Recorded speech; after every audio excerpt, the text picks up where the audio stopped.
Episode की शुरुआत में ही जियोंग गोंगल से पूछती है, महाराज तो राजमाता से सुलह करना चाहते थे, तो ये विद्रोह कैसे? तो उसके उत्तर में गोंगल बोलता है कि ये सब राजकुमार जेसंग का किया धरा है। उसने बाकी मंत्रियों को भी मार दिया है और आपको भी मारना चाहता था, इसलिए मैं आपको वहाँ से छुपा के ले आया। ये सब सुन के जियोंग ह्योन के पास जाने की जिद करती है, पर गोंगिल ये कह के रोक लेता है कि आपका जिंदा रहना महाराज के लिए सबसे अच्छी खबर होगी, इसलिए हमको छुप के ही रहना होगा। यही सीन कट होता है और हांग परिवार के मंत्रियों को दिखाया जाता है, जिनको उस जेसंग ने धोखे से बुलाया था राजमाता से मिलने के बहाने। पर वहीं उनका सामना जेसंग से होता है और उन मंत्रियों को पता चलता है कि उनको राजमाता ने नहीं जेसंग ने बुलाया था ताकि उन सबको मार सके। यही वो जेसंग उन सबको मार देता है और सीधा रानी के पास जाके महाराज की बुराई करता है और बोलता है कि उन्होंने सबको मार दिया है, राजमाता भी नहीं रही, वो देशद्रोही है और उनको निकाल के हमें राजकुमार जिम्योंग को महाराज बनाना होगा।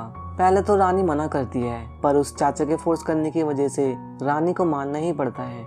इसके बाद हमें सेनापति को दिखाया जाता है जिसने महाराज को बचा लिया था। यही सीन कट होता है और सुबह का सीन दिखाया जाता है, जहाँ प्रजा के बीच जेसन के आदमी द्वारा अफवाह फैलाई जा चुकी थी कि ह्योन ने राज परिवार के लोगों को मार दिया है। जब अफवाह फैलने लगती है तो ये सब उस कपटी चाचा के साथी भी सुन रहे थे और खुशी से फूले नहीं समा रहे थे।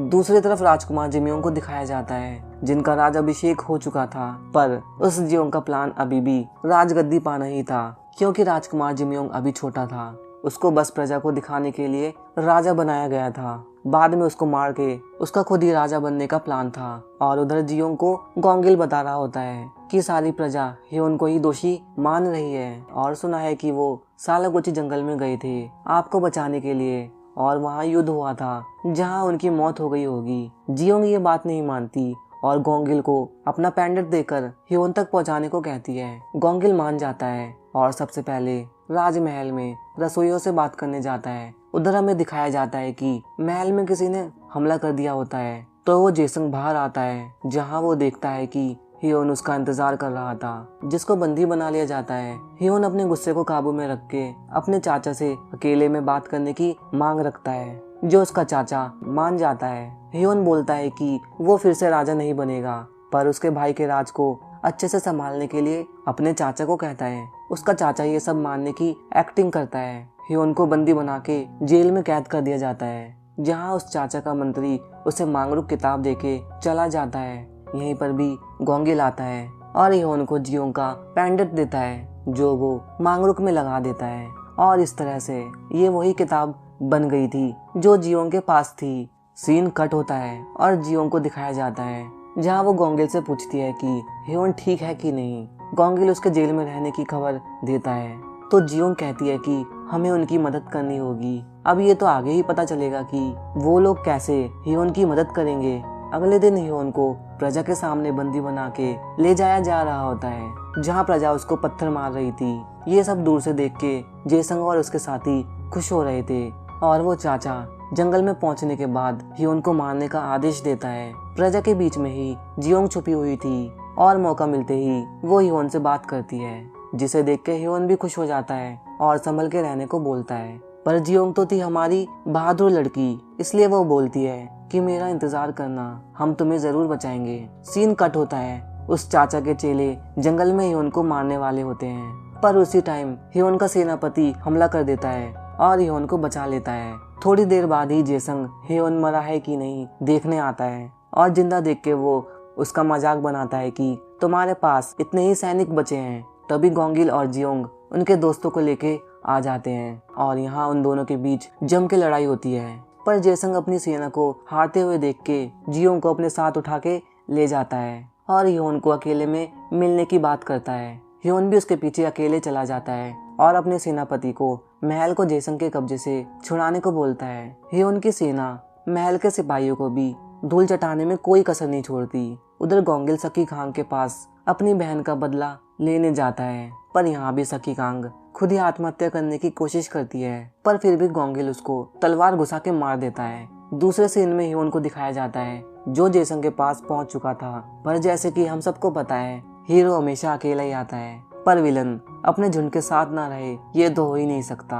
यहाँ जेसंग अपने साथियों को हियोन पर हमला करने को कहता है। इस लड़ाई में वहाँ रखा हुआ गिलास का मटका भी टूट जाता है और कांच का टुकड़ा जियोंग के हाथ लगता है जिसको जेसंग ने बांध के रखा था। वो अपनी रस्सियां काटने की कोशिश करती है। दूसरी तरफ हियोन अभी भी लड़ रहा था। जियोंग अपनी रस्सियों को खोल के हियोन के पास आने की कोशिश करती है, पर तभी उसे मांगरुक किताब मिल जाती है जो कि हियोन के पास से लड़ाई में गिर गई थी। और यहीं जियोंग को पता चलता है कि मांगरुक किताब हियोन ने ही लिखी थी। सीन हियोन पर जाता है जिसने जेसंग के साथियों को मार दिया होता है और जेसंग को अपनी तलवार नीचे करने को कहता है, पर वो चाचा हियोन पर हमला करने ही वाला होता है। तभी जियोंग सामने आ जाती है और यहीं वो धीरे धीरे अपनी आंखें बंद कर लेती है। जेसंग पीछे से हियोन पर हमला करने वाला होता है, पर हियोन उल्टा उसे ही मार देता है।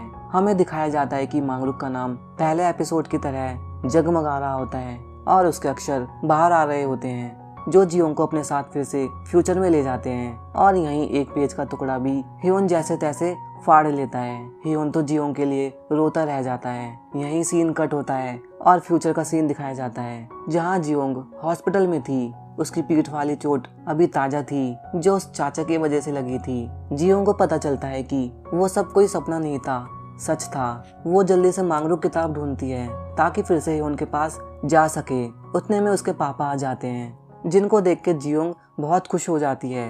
इसके कुछ दिनों के बाद ही जियोंग को हॉस्पिटल से छोड़ दिया जाता है। घर आके भी वो मांगरुक किताब की आखिरी पन्ने की पंक्तियां पढ़ती है, पर कुछ नहीं होता। जब वो हियोन के बारे में सर्च करती है तो उसे पता चलता है इतिहास बदल चुका है, क्योंकि जहाँ हियोन की बॉडी मिलनी चाहिए थी वहाँ उसकी बॉडी कभी नहीं मिलती। सीन कट होता है और एक मंथ बाद का सीन दिखाया जाता है जहाँ उसको एक बड़े होटल में शेफ के लिए बुलाया जाता है, क्योंकि उनको शेफ नहीं मिल रहा होता है और उनकी रेस्टोरेंट की रेटिंग बहुत कम थी। जियोंग इस ऑफर को एक्सेप्ट कर लेती है, पर सिर्फ एक मंथ के लिए। किचन में जाके वो देखती है बाकी कुक जेसंग एरा वाले उसके दोस्त की तरह दिख रहे थे, जिनको देख के वो बहुत खुश होती है और जेसंग एरा वाले नाम से बुलाने लगती है। पर असल में वो तो बस उनके वंशज थे जिनका नाम भी अलग था। ये सब देख के जियोंग डिसाइड करती है कि उस रेस्टोरेंट के मेन्यू को वो न्यू बनाएगी जहाँ वो जेसंग एरा में बनी हुई डिश ऐड करेगी। जियोंग की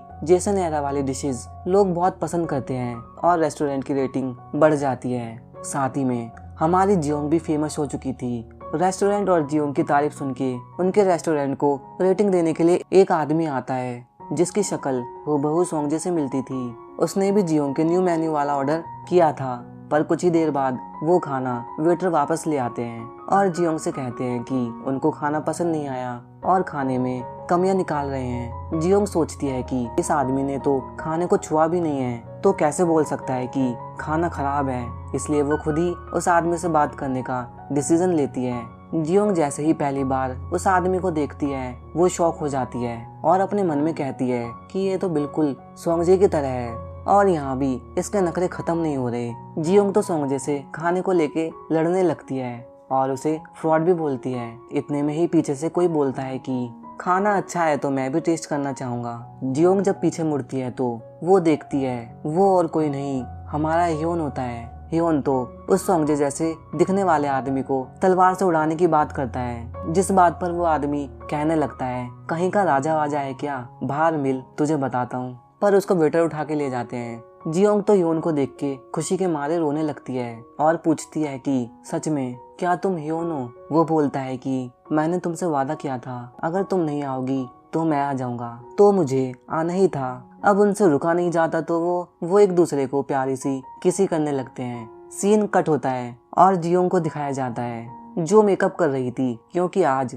उसे हियोन वही पहले डिश बना के खिलाने वाला था जैसा उसने प्रॉमिस किया था। और जब जियोंग उस खाने को खाती है तो उसमें एक कमी होती है बटर की, तो वो बटर के साथ बनाकर हियोन को बताने लगती है।